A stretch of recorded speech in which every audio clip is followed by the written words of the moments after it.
এখন খবর বিস্তারিত। রাজধানীর প্রগতি বিদ্যাভবনে অনুষ্ঠিত হয় ৬৪তম বনমহোৎসব। উপস্থিত ছিলেন বনমন্ত্রী জিতেন্দ্র চৌধুরী, পৌরপিতা প্রফুল্লজিৎ সিনহা প্রমুখ। রাজধানীর প্রগতি বিদ্যাভবনে আজ অনুষ্ঠিত হয় ৬৪তম বনমহোৎসব। এতে উপস্থিত ছিলেন রাজ্যের বন দপ্তরের মন্ত্রী জিতেন্দ্র চৌধুরী, পৌরপিতা প্রফুল্লজিৎ সিনহা, সমাজসেবী ব্রজগোপাল রায়, বিদ্যালয়ের প্রধান শিক্ষক সচ্যুতানন্দ সূত্রধর প্রমুখ। অনুষ্ঠানে বনমন্ত্রী জিতেন্দ্র চৌধুরী ছাত্রছাত্রীদের সামনে গাছের প্রয়োজনীয়তা সম্পর্কে আলোচনা করেন। তিনি সকল ছাত্রছাত্রীকে গাছ লাগানোর পরামর্শ দেন। এছাড়া অনুষ্ঠানে অতিথিরা বিদ্যালয়ের বিভিন্ন অংশে গাছ লাগান। অনুষ্ঠানে বিদ্যালয়ের ছাত্রছাত্রীদের উপস্থিতি ছিল লক্ষণীয়। সর্বসাধারণের এবং সরকারের সহযোগিতার প্রয়োজন সেসব জায়গায় আমরা তাদের আকর্ষণ করব। এইভাবে আমরা সমস্ত অনুষ্ঠানকে সাজিয়েছি। প্রভাতচন্দ্র রায় নিছক একটি রাজনৈতিক ব্যক্তিত্ব ছিলেন। তিনি বিভিন্ন ব্যুরো রিপোর্ট, খবর ত্রিপুরা। প্রধান শিক্ষকের বদলি ঘিরে রণক্ষেত্রের রূপ নিল বিদ্যালয় প্রাঙ্গণ। ঘটনায় সুধন্য মেমোরিয়াল স্কুলে আহত ৩ জন, তাদেরকে আগরতলা জিবি হাসপাতালে ভর্তি করানো হয়। প্রধান শিক্ষকের বদলি ঘিরে সুধন্য মেমোরিয়াল স্কুলে গতকাল রণক্ষেত্রের রূপ নেয়। শাসক দলের যুব সংগঠনের সদস্যরা টিএসএফ সমর্থিত ছাত্রছাত্রীদের উপর হামলা চালায়। হামলায় আহত হয়েছে ৩৬ জন ছাত্রছাত্রী। তাদের টাকারজলা হাসপাতালে চিকিৎসা করাতে হয়েছে। এর মধ্যে ছাত্রী নিতু দেববর্মা এবং অমিত ও শানু দেববর্মাকে জিবি হাসপাতালে পাঠানো হয়েছে। প্রতিবাদে টিএসএফ এর রাজ্য সভাপতি উমাশঙ্কর দেববর্মা ছাত্রছাত্রীদের নিয়ে টাকারজলা থানা অবরোধ করে রাখেন। সন্ধ্যায় ভারপ্রাপ্ত অফিসার সমীর দেববর্মা ঘটনার সুষ্ঠু তদন্ত করার প্রতিশ্রুতি দিলে থানা অবরোধ মুক্ত হয়। এই ঘটনার পর থেকে টাকারজলা ও জম্পুইজলাতে উত্তেজনা বিরাজ করছে। Singkeda tong mang singkeda dagari sono wasin buri bare hani bu phairi sisi goi sisi kun chai maria la thatu bi boro sono bu phai inke sono kok di ojaga ni school ni school ta phai din ke sing kharing ke sing sd no tui phai ka ojaga as boro sono ola ma de sta lai din lai khang kan kthiyong ne ojaga no boto mai hin ke sing ke phiro goi ma thang ka sing কোন school এটা? elko sudunyo deborma police রকরই। গত সপ্তাহখানেক আগে জম্পুইজলার Sudhanya Memorial স্কুলের প্রধান শিক্ষককে বদলি করা হয়। প্রতিবাদে ছাত্ররা স্কুল বয়কট করে তালা ঝুলিয়ে দেয়। তারপর নতুন প্রধান শিক্ষক স্কুলে আসলেও অফিসে যেতে পারছেন না। প্রধান শিক্ষকের রুমে তালা ঝুলিয়ে রাখা হয়। এর প্রতিবাদে স্থানীয় ভিলেজ কমিটির প্রতিনিধি অভিরাম দেববর্মা এবং টিওআইএফ নেতা রঞ্জন দেববর্মার নেতৃত্বে ৫০-৬০ জন স্কুলে ঢুকে লাঠি দিয়ে এলোপাথাড়ি ছাত্রছাত্রীদের মারতে থাকে। আক্রমণ থেকে রেহাই পায়নি ষষ্ঠ থেকে অষ্টম শ্রেণীর পরীক্ষার্থীরাও। অনেক ছাত্রছাত্রী আক্রমণের হাত থেকে রক্ষা পেতে জঙ্গলে পালিয়ে যায়। আমি বুঝতে পারিনি ওরা কারা। আমি খবর নিয়ে জানতে চাননি ওরা কারা? খবর তো নিলাম, কিন্তু কিছু লোকাল ছেলে এতটুকুই। কোন রাজনৈতিক সংগঠনের লোক কি তারা? কোনো আমি ঠিক বলতে পারবো না। আপনার নাম? আমার নাম কার্তিক চন্দ্র দাস।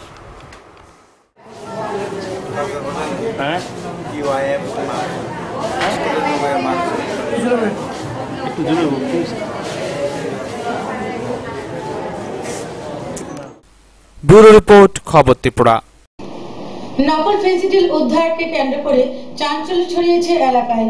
ঘটনা পিয়ারবাড়ি থানা এলাকার বড় পাতুরিতে।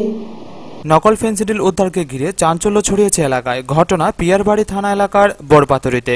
ঘটনার বিবরণে জানা যায়, গোপন খবরের ভিত্তিতে পিয়ারবাড়ি থানার এসআই স্বপন দাসের নেতৃত্বে পুলিশের একটি দল হানা দেয় বড়পাতুরি এলাকায়। সেখান থেকে পুলিশ প্রায় ৪০ বোতল ভর্তি ফেন্সিডিল উদ্ধার করে, যেগুলির মধ্যে ফেন্সিডিলগুলি ছিল নকল। তাছাড়া নকল ফেন্সিডিল ভর্তি একটি ২ লিটারের বোতল উদ্ধার করে পুলিশ। ২০০টি খালি ফেন্সিডিলের বোতলও উদ্ধার করে পুলিশ। কিন্তু পুলিশের হানার আঁচ পেয়ে পালিয়ে যায় ওই সব চোরা কারবারিরা। পুলিশ কাউকে গ্রেপ্তার করতে পারেনি। এলাকার একাংশ লোকের অভিযোগ, প্রায় সময়ই এই সমস্ত কার্যকলাপ সংঘটিত হয়ে থাকে এই এলাকায়। ছিপি লাগানোর মতো পোর্টেবল মেশিনও আছে, বিভিন্ন এলাকায় গোপনে বানায়। এরকম ধরনের খবর যদিও এখন আমার কাছে নেই, এখন আমিও শুনেছি, তবে আমরা এগুলো দেখছি। সিক্রেট ইনফরমেশনের ভিত্তিতে আজকে ২টা-২.৫টা নাগাদ বড়পাতুরি এলাকা থেকে এই পেন্সিডিলগুলা উদ্ধার করা হলো। কোনো মানুষজন পায়নি, পালিয়ে গেছে। কিছু সংখ্যক ২ জন লোক দৌড়িয়ে পালিয়ে গেছে, এদেরকে চিনতেও পারেনি। ব্যুরো রিপোর্ট, খবর ত্রিপুরা। বাঙালির প্রিয় খাদ্য ইলিশ এখন বাজারে দুষ্প্রাপ্য। প্রতি কেজি ইলিশ এখন বিক্রি হচ্ছে 700 থেকে 1200 টাকা। মধ্যবিত্ত বাঙালিদের মাথায় হাত। বাঙালির প্রিয় খাদ্য ভাত ও মাছ। বাঙালির বিভিন্ন অনুষ্ঠানগুলিতে মাছ একটি অতি গুরুত্বপূর্ণ খাবার, আর সুস্বাদু ইলিশ হলে তো কোনো কথাই নেই। ইলিশ প্রধানত আমাদের পার্শ্ববর্তী দেশ বাংলাদেশে পাওয়া যায়। বাংলাদেশের পদ্মার ইলিশ ও চাঁদপুরের ইলিশ শুধু বাংলাদেশই নয়, আমাদের ত্রিপুরা, পশ্চিমবঙ্গের বাঙালিদেরও অত্যন্ত প্রিয়। একটা সময় রাজ্যের বাজারগুলিতে সুলভ দামে প্রচুর পরিমাণে পাওয়া যেত ইলিশ, কিন্তু গত কয়েক বছর যাবৎ ইলিশ মাছ বাজারে আর নেই বললেই চলে। যা কিছু ওপার বাংলা থেকে আসে সেগুলির দামও মধ্যবিত্ত বাঙালির আয়ত্তের বাইরে। বর্তমানে সোনামুড়া সহ রাজ্যের বিভিন্ন বাজারগুলিতে ইলিশ বিক্রি হচ্ছে 700 থেকে 1200 টাকা কেজি দরে।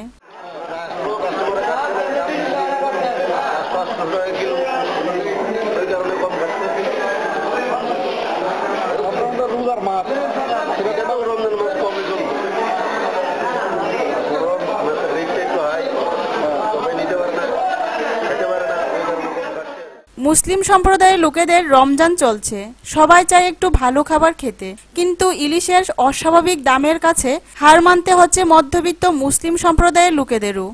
তাই বাঙালিদের এখন তাকিয়ে থাকতে হয় পশ্চিমবঙ্গ কিংবা অন্ধ্র থেকে আসা মাছের দিকে, কারণ বাজারে একমাত্র এই সমস্ত মাছের দামই সাধারণ মানুষের নাগালের মধ্যে। তাই বিভিন্ন বিবাহ অনুষ্ঠানেও এই সমস্ত বহিরাজ্যের মাছের উপরেই নির্ভর করে থাকতে হয়।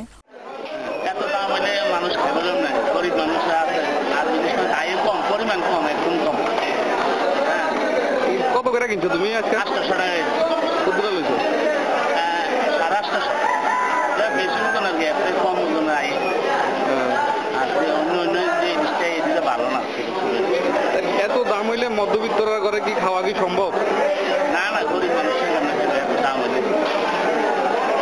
আগে যেভাবে ইলিশ মাছ খাইতে, এখন কি সেভাবে খাইতে পারতো? না না, আগে তো অনেক পরিমাণ বেশি, পরিমাণ কম হয়।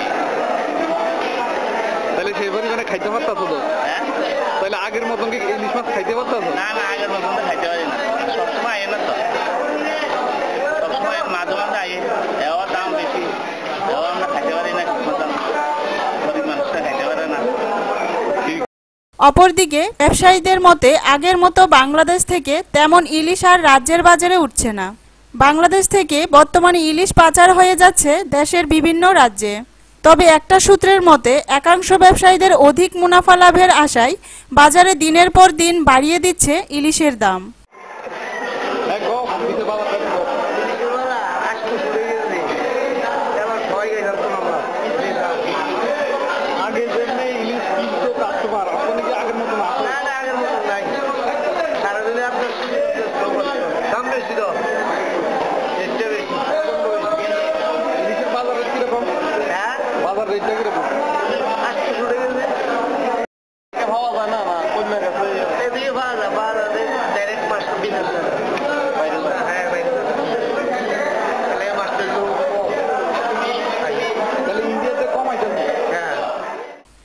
সুকান্ত বর্মন ও রতন দাসের রিপোর্ট, খবর ত্রিপুরা।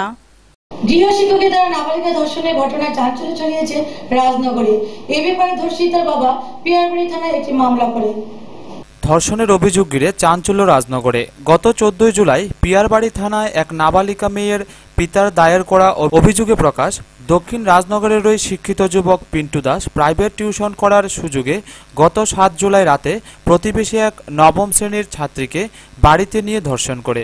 ঘটনার দিনই গ্রাম্য সালিশি বসে পঞ্চায়েত প্রধান সহ অন্যান্যদের নিয়ে। সেখানে ঠিক হয় পিন্টুর সাথে মেয়েটির বিয়ে হয়ে যাবে। এতে দুই পরিবারই রাজি, কিন্তু অভিযুক্ত পিন্টু পরদিনই নিরুদ্দেশ। মেয়েটিকে তারপরও প্রায় 7 দিন পিন্টুর বাড়িতেই রাখা হয়। চলতে থাকে খোঁজাখুঁজি, কিন্তু পিন্টুকে আর পাওয়া যাচ্ছে না। বাধ্য হয়ে মামলা করা হয় থানায় পিন্টু ও তার ছোট ভাই লক্ষণ ও তাদের বাবা পরিমল দাসের নামে। পুলিশ ওই দিন গ্রেপ্তার করে পিন্টুর বাবা পরিমলকে। পিন্টুর ছোট ভাই লক্ষণ পালিয়ে গেলেও পরে অবশ্য বিলুনিয়া কোর্টে আত্মসমর্পণ করে।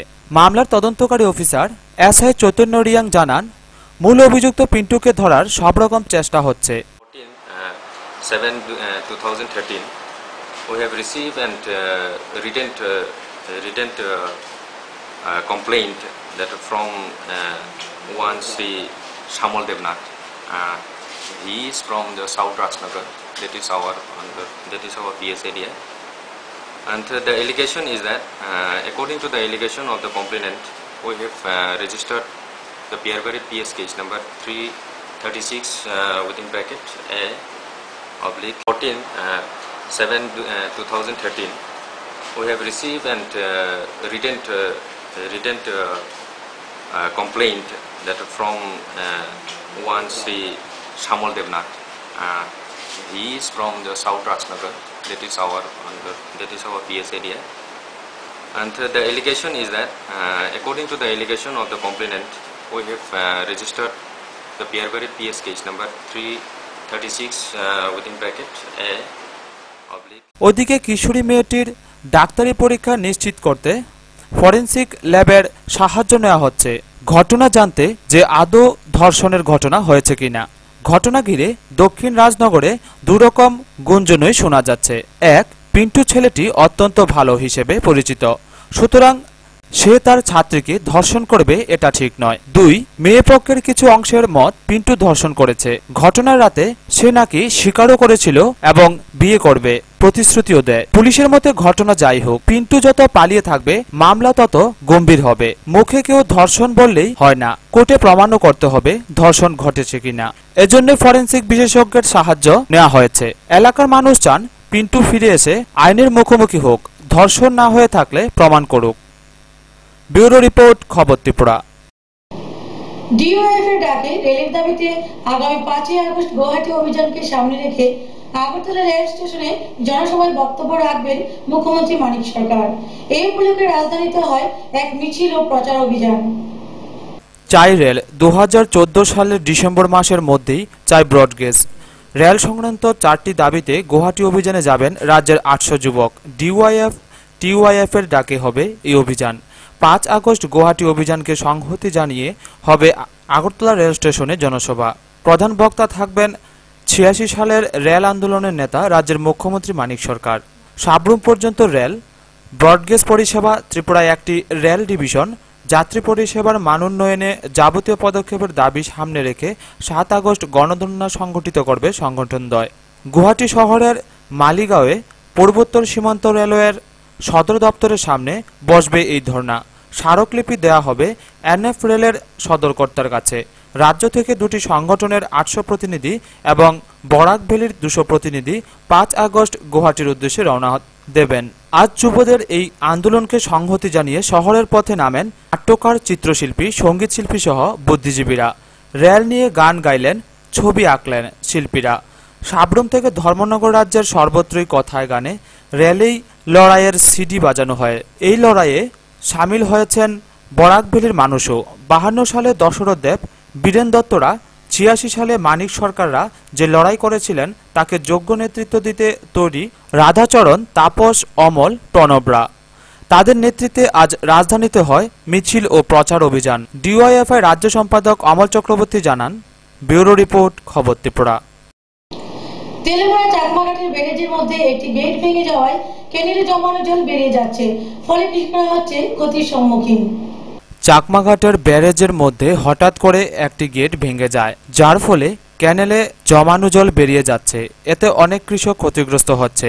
মূলত এই ব্যারেজের জল ক্যানেলের সাহায্যে গোহরচড়া, কল্যাণপুর, বাগানবাজার, গিলাতলি, মুইগঙ্গা প্রভৃতি জায়গায় যায়। এখানে 7টি গেটের মধ্যে 5 নং গেটটি ভেঙে যায়। এলাকাবাসী জানায় নিম্নমানের কাজের ফলেই এই অবস্থা। যেহেতু এখন কোনো বৃষ্টি নেই, কিছুদিন পরপরই এই গেটগুলি এমন অবস্থা হয়ে যায়। জল বেরিয়ে যাওয়ার ফলে ব্যারেজ এলাকার কৃষকরাও ক্ষতিগ্রস্ত হয়। এখন দেখার বিষয় দপ্তর কর্তৃপক্ষ কি ব্যবস্থা নেয় এটি সারাইয়ের জন্য। ঘটনাটি ঘটে কাল দুপুর আনুমানিক 1:30 থেকে 2টা নাগাদ। কর্তৃপক্ষ অল্প বিস্তর সারাই করে চলে যায়।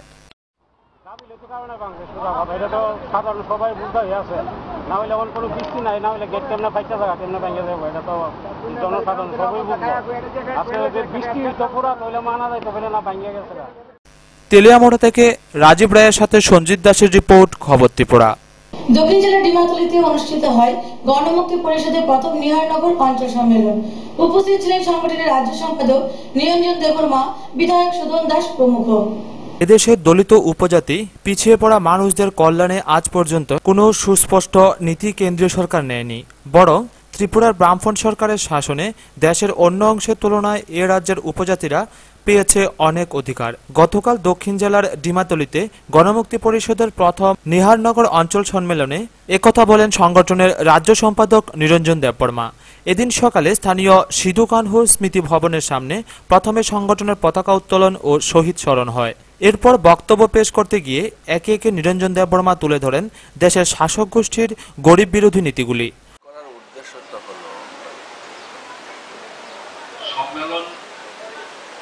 আমাদের রাজ্যে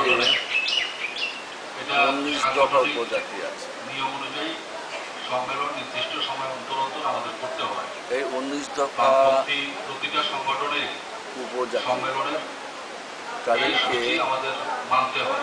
একই মঞ্চে সেই নিরিখে আপনারাও সম্মেলন একই পতাকা তলে সমবেত করা। কিন্তু কোনোদিন শেখার আগ্রহ করিনি। গত সেন্সাসে 8.5 কোটির মতো উপজাতি আছে। তারপরেও ত্রিপুরা ছাড়া ভারতবর্ষের অন্যান্য রাজ্যগুলোতে যে উপজাতিরা বসবাস করছে তারা কিন্তু আমাদের রাজ্যের উপজাতিরা যে সুযোগ সুবিধা ভোগ করছে তারা কিন্তু সেই সুযোগ সুবিধা থেকে বঞ্চিত। এই রাজ্যে ত্রিপুরা রাজ্য উপজাতি গণমুক্তি পরিষদ সবচেয়ে পুরানো সংগঠন। 1948 ইংরেজিতে এই সংগঠনের জন্ম। অঞ্চলের 7টি প্রাথমিক কমিটি থেকে বহু সংখ্যক নারী পুরুষ সম্মেলনে যোগ দেন উৎসাহ ভরে। বিধায়ক সুধন দাস তার বক্তব্যে বলেন, এ রাজ্যে সর্বপ্রথম লাল পতাকা কাঁধে তুলেছিল এই সংগঠনের লোকেরাই। তাদের হাত ধরেই ত্রিপুরায় কমিউনিস্ট পার্টি বেড়ে উঠেছে। রাজ আমলের শাসনের সময় থেকেই উপজাতি নেতারা একটা গণতান্ত্রিক ব্যবস্থা কায়েমের লড়াইয়ে সামনের সারিতে ছিলেন, যার ফলে আজ বিধানসভার 50 বছর পালন করছি আমরা। তিনি আরো বলেন, এ রাজ্যে বামফ্রন্ট সরকারের কারণেই ককবরকের সরকারি স্বীকৃতি হয়েছে। আরো ছোট ছোট জনগোষ্ঠীর ভাষা বিকাশেও সরকার সচেষ্ট। দিনের শেষে 37 জনের নতুন অঞ্চল কমিটি গঠিত হয়, যার সভাপতি হন কালাচাঁদ ত্রিপুরা। সম্পাদক হিসেবে বাবুল ভিল নির্বাচিত হন। ব্যুরো রিপোর্ট, খবর ত্রিপুরা। সরকার সম্পত্তি হাতিয়ে নেওয়ার অপরাধে ওমপি রেঞ্জ অফিসের রেঞ্জার নারায়ণ সূত্রধরের বিরুদ্ধে উদয়পুর রাধাকিশোরপুর থানায় মামলা করল মহকুমা বন অধিকর্তা আর অরুণ কুমার। সরকারি সম্পত্তি হাতিয়ে নেওয়ার অপরাধে ওমপি রেঞ্জ অফিসের রেঞ্জার নারায়ণ সূত্রধরের বিরুদ্ধে উদয়পুর রাধাকিশোরপুর থানায় মামলা দায়ের করে মহকুমা বন অধিকর্তা আর অরুণ কুমার। অভিযোগ রয়েছে, সরকারি সম্পত্তি সহ প্রায় 10,55,000 টাকা হাতিয়ে নিয়ে ঘোটালার সৃষ্টি করেছে অভিযুক্ত রেঞ্জার নারায়ণ সূত্রধর। বাড়ি জুলাইবাড়ি এলাকায়। গত 2 জুলাই উদয়পুর রাধাকিশোরপুর থানায় মামলা করা হলেও বর্তমানে রেঞ্জার নারায়ণ সূত্রধর পুলিশের চোখে ধুলো দিয়ে পলাতক, যার মামলা ছিল 233-13 নম্বর। অভিযুক্ত রেঞ্জারকে আটক করার জন্য পুলিশ হন্য হয়ে ঘুরছে। জানা গেছে, রেঞ্জার নারায়ণ সূত্রধর আজ থেকে প্রায় 9 মাস আগে উদয়পুর ট্যাপানিয়ার রেঞ্জ অফিসে দায়িত্ব থাকার সময়েও নানা রকমের সরকারি সম্পত্তির ঘোটালার চেষ্টা করেছিল।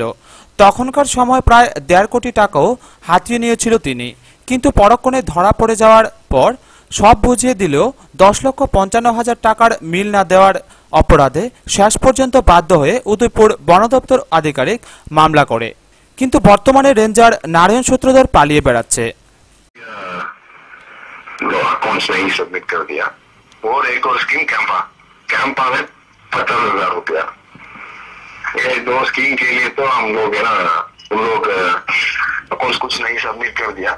हम टाइम दे दिया इतना दिन के लिए रुपया भेजने के लिए, उन लोग नहीं दे दिया। फिर मैं कंप्लेंट कर दिया पुलिस में, नया एफआईआर करने के लिए पुलिस का बस भेज दिया। फिर अभी तक इंफॉर्मेशन नहीं आ गया हमारे पास उन लोग का केस कौन सा कंडीशन में है, कौन सा स्टेज में है। तो 2 महीना हो गया, उन लोग का ट्रांसफर है टाइड में। উদয়পুর থেকে বাণীব্রত দত্তের রিপোর্ট, খবর ত্রিপুরা। তেলেঙ্গানার বিধায়িকা গৌরী দাসের সহযোগিতায় বিধায়ক উন্নয়ন তহবিলের প্রদানকৃত অর্থে গড়ে ওঠা শ্রীকৃষ্ণ চৈতন্য আশ্রমের অতিথি নিবাস। এতে ব্যয় ধরা হয় প্রায় 1,81,000 টাকা।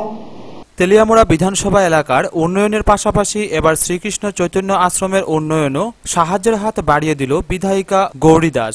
গতকাল এক আনন্দঘন অনুষ্ঠানের মধ্য দিয়ে তেলিয়ামুড়া শ্রীকৃষ্ণ চৈতন্য আশ্রমে বিধায়ক উন্নয়ন তহবিল থেকে প্রদানকৃত অর্থে নবনির্মিত অতিথি নিবাসের দ্বারোদ্ঘাটন হয়।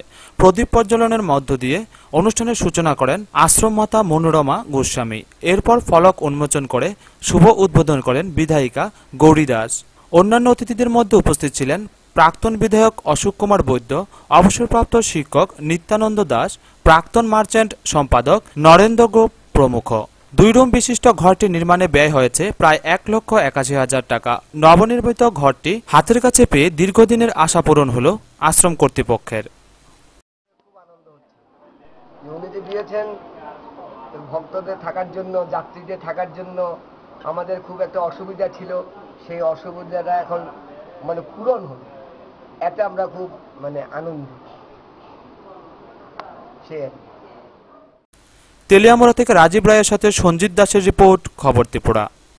কৈলাসহরের জারুলতলি থেকে হাওয়ার বাজার পর্যন্ত রাস্তাটির বেহাল দশা। রাস্তাটি দ্রুত সারাইয়ের আর্জি জানিয়েছে এলাকাবাসী। কৈলাসহরের জারুলতলি থেকে হাওড়ের বাজার পর্যন্ত 1 কিলোমিটার রাস্তা নির্মাণ করা হয়েছিল 1 বছর আগে। ইতিমধ্যে রাস্তার ইট উঠে মাটি জমিতে গড়িয়ে পড়ায় যানবাহন চলাচলের অযোগ্য হয়ে পড়েছে। 200 মিটার রাস্তার দুপাশে 2 ফুট রিটেনিং ওয়াল নির্মাণের কথা ছিল, তাও করা হয়েছে 1 ফুট। বর্ডার এরিয়া ডেভেলপমেন্ট প্রজেক্টে 27 লক্ষ টাকা বরাদ্দ হয়েছিল পুরনো রাস্তায় মাটি ফেলে সংস্কার ও ইট সোলিং করার জন্য। 1 বছর আগে নির্মাণ কাজ চলাকালে নিম্নমানের কাজের অভিযোগ উঠায় তৎকালীন জেলা শাসক সূর্য গুপ্তা তদন্তের নির্দেশ দেন। এরপর কাজ কিছুটা ভালো হয়েছিল। 1 বছরের মাথায় রাস্তাটির জীর্ণ চেহারা বেরিয়ে এসেছে। রাস্তার উপর কালভার্টি নির্মাণের কাজ চলছে ধীর গতিতে। জরুরি প্রয়োজনে এ রাস্তায় যানবাহন চলাচল করতে পারবে না কালভার্টির নির্মাণ শেষ হওয়া পর্যন্ত। এলাকাবাসী চান রাস্তার দুপাশে রিটেনিং ওয়াল হোক 2 ফুট। ভাঙাচোরা রাস্তা সংশ্লিষ্ট ঠিকাদার নিজের উদ্যোগে সংস্কার করুক। এই যে ওয়াল হয়েছে, আমরা এই ওয়ালে বইতে না, রাস্তা সমান হইতে রাস্তার থেকে অন্তত 2 ফুট নিচে থাকতে ওয়ালটা থাকার পরে রাস্তা ওই কালভারটা আছে তাড়াতাড়ি শেষ হবে, যেটা খরচা কালভারটা তাড়াতাড়ি কাজ শেষ হইতো। আপনি যাতায়াতের অসুবিধা হওয়ার, গরু বিষয় নিতে গ্রামের মানুষের খুব কষ্ট।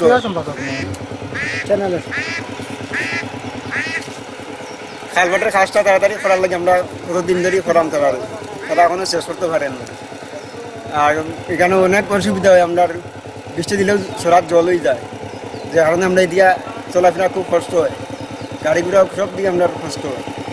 দুনো সাইডে পুরাটা হয়ে যাবে রাস্তার সমানে। তারা 100 মিটার করাইছে দুনো সাইডে, রাস্তার সমান হয়েছে না। রাস্তার সমান হইতে আরো দিকে 3 ফুট উঁচা লাগবে। তারা জমিন থেকে 2 ফুট উঁচা করিয়া দেওয়া গেছে, এটা দেওয়াতে আমরা কোনো কাজও হয়েছে না। যখন জল হয়েছে ওর ফলে দুনো সাইড ভাঙি গেছে। কৈলাসহর থেকে প্রিয়তোষ দাসের রিপোর্ট, খবর ত্রিপুরা। ধর্মনগর প্রেস ক্লাব আয়োজিত চ্যালেঞ্জ কাপ ফুটবল টুর্নামেন্টের 8ম দিনের খেলাটি ছিল অফিস টিলা ক্লাব বনাম পূর্ব রাধাপুর একাদশের মধ্যে। এতে অফিস টিলা ক্লাব 3-2 গোলের ব্যবধানে জয়লাভ করে। পঞ্চম বর্ষে আয়োজিত Dharmanagar press club challenge cup football টুর্নামেন্টের 8ম দিনের খেলা ছিল অফিস টিলা ক্লাব বনাম পূর্ব রাধাপুর একাদশের সঙ্গে। 2 দলের মধ্যে হাড্ডাহাড্ডি লড়াই হয়। শেষ পর্যন্ত 3-2 গোলে অফিস টিলা ক্লাব জয়লাভ করে। মাঠে খেলা উপভোগ করতে 1000-এর বেশি দর্শক উপস্থিত ছিলেন। অফিসিয়ালের পক্ষে গোল করে এন মিজু 1টি ও পি মিজু 2টি। অপরপক্ষে পূর্ব রাধাপুরের হয়ে গোল করে কুট্টিদেব এবং এফ ডার্লং। ব্যুরো রিপোর্ট, খবর ত্রিপুরা।